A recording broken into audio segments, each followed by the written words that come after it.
Pelo sinal da Santa Cruz, livrai-nos, Deus nosso, dos nossos inimigos, em nome do Pai, do Filho e do Espírito Santo. Ave Maria, cheia de graça, o Senhor é convosco. Bendita sois vós entre as mulheres, e bendito é o fruto do vosso ventre, Jesus. Santa Maria, Mãe de Deus, rogai por nós, pecadores, agora e na hora de nossa morte. Amém. Em nome do Pai, do Filho e do Espírito Santo. Podem sentar-se.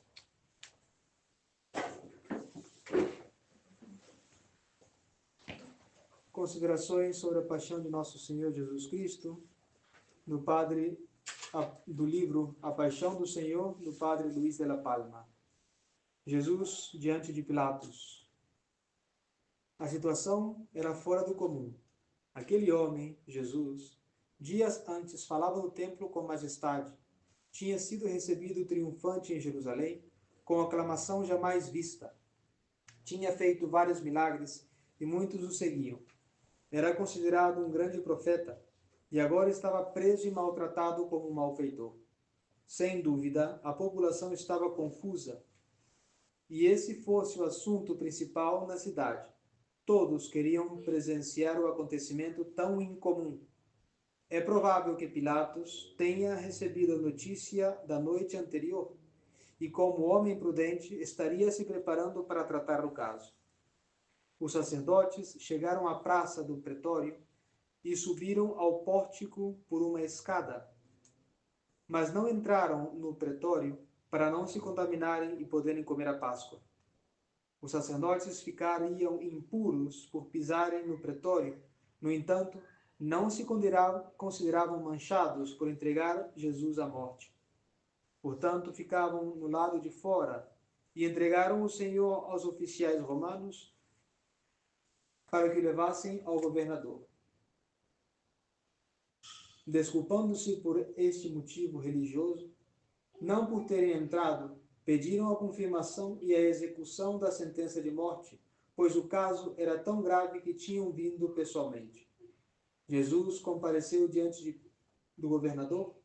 Pilatos inclinou-se ao seu favor, pediu, pois recebeu que os sacerdotes estavam com má intenção e o não entrar no pretório era pura hipocrisia. Mesmo assim, por prudência, saiu para falar. Sentiu a diferença entre a serenidade do réu e a exaltação e a pressa com que os sacerdotes tinham de sua morte. Confirmou o seu juízo e disse-lhes: sabem que os romanos não têm por costume condenar ninguém sem que seja réu de verdade e possa se defender? Qual é a acusação contra este homem? Não é justo entregar um preso sem dizer o motivo.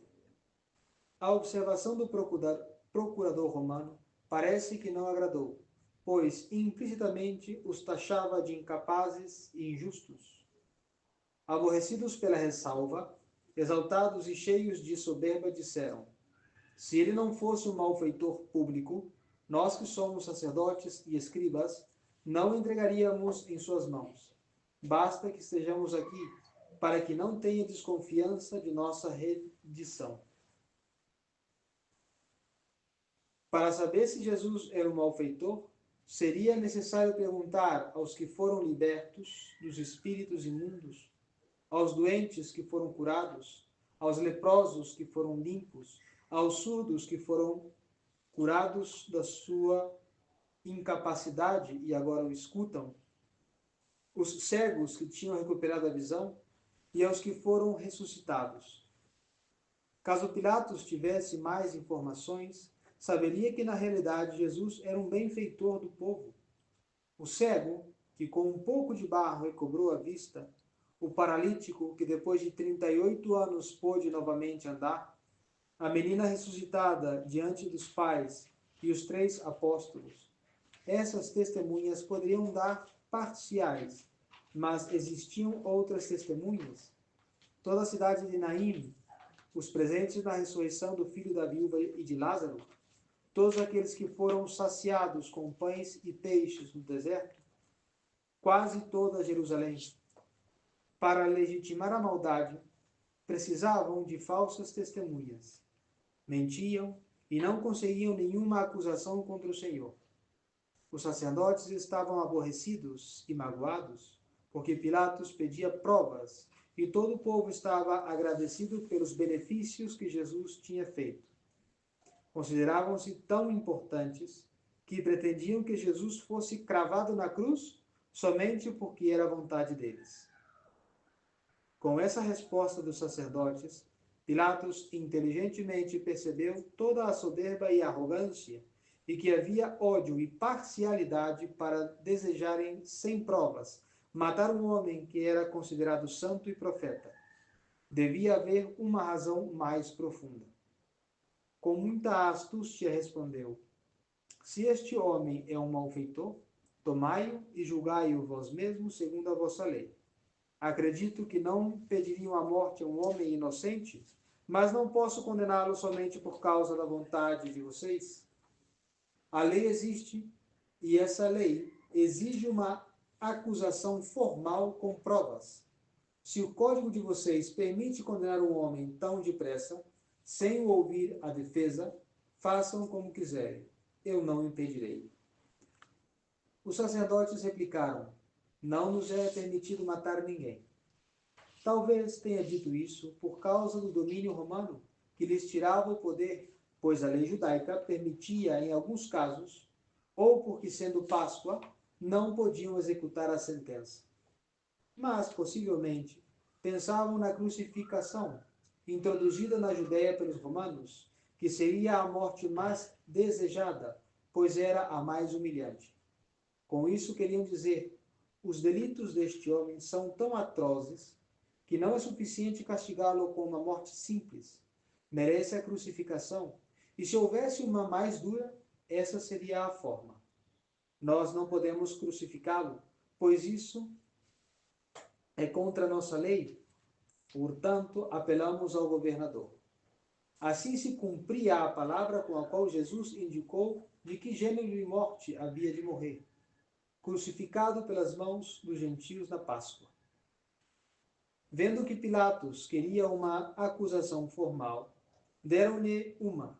Encontramos este homem insurgindo o povo a não pagar o tributo a César e proclamando-se rei.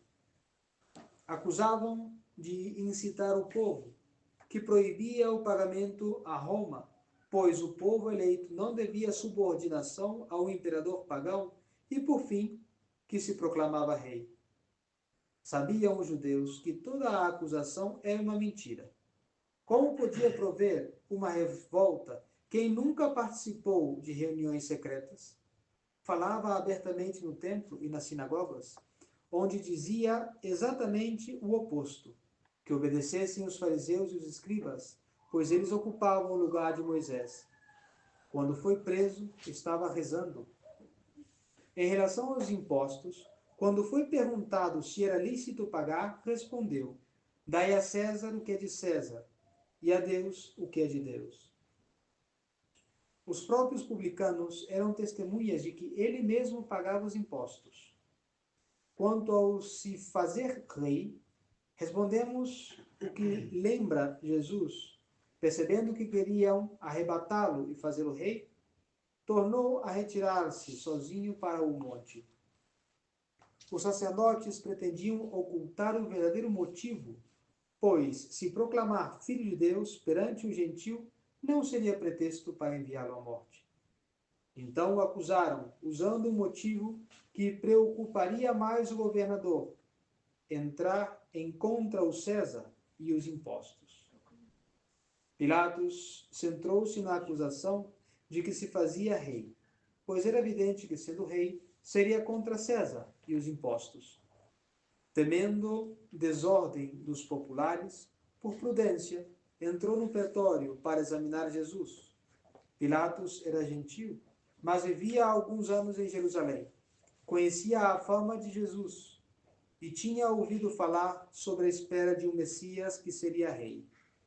Pensando em um reino terreno, chama a Jesus e pergunta-lhe: tu és o rei dos judeus? Os 4 evangelhos concordam com que essa foi a primeira pergunta. O Senhor, que não estava presente quando Pilatos conversou com os sacerdotes, disse: dizes isto por ti mesmo ou foram outros que te disseram de mim? Mostrava que sabia de onde vinha o veneno, embora os autores estivessem escondidos. Pilatos percebeu pelas palavras que tinha sido influenciado pelos sacerdotes e, para desfazer a impressão, indagou: por acaso sou eu da nação dos judeus? Por acaso sou eu judeu para preocupar-me com o Messias? Pergunto, não porque me importa, mas porque sou eu o juiz, e esta foi a acusação contra ti. Os teus compatriotas, sacerdotes e doutores da lei, o entregaram. Que fizestes? Se te faz rei sem ser, ou és rei e não aceitam? Que tinha feito? O Senhor poderia ter respondido extensamente em sua defesa, mas foram feitas duas perguntas: se era rei e o tinham cometido, para os sacerdotes o entregarem. E Jesus respondeu: meu reino não é deste mundo. Quando diz reino que não seja deste mundo, refere-se apenas ao paraíso, mas também a todos os fiéis do mundo que formam a igreja. Por isso não disse, meu reino não está neste mundo, porque era, na verdade, nele. Meu reino não é terreno, nem temporal, mas do céu, de onde vim, de onde desci, para unir com a terra pelos meios das minhas palavras e obras, por meio da fé. Vim para resgatá-lo do mal com a minha morte, santificá-lo com os sacramentos, lavá-lo com o meu sangue, torná-lo belo com a minha graça, dar-lhe a vida com o meu espírito. Não é deste mundo, porque não consiste em bens mundanos, mas em vida e salvação eterna. O Senhor continuou para tirar de Pilatos e os sacerdotes aquele erro. O seu reino que é deste mundo, e eu vou tirá-lo, mas desejo lhe dar o reino eterno. Eu asseguro que nenhum rei deve temer o meu reino, porque se o meu reino fosse deste mundo, os meus discípulos, os meus súditos, certamente teriam planejado para que eu não fosse entregue aos judeus.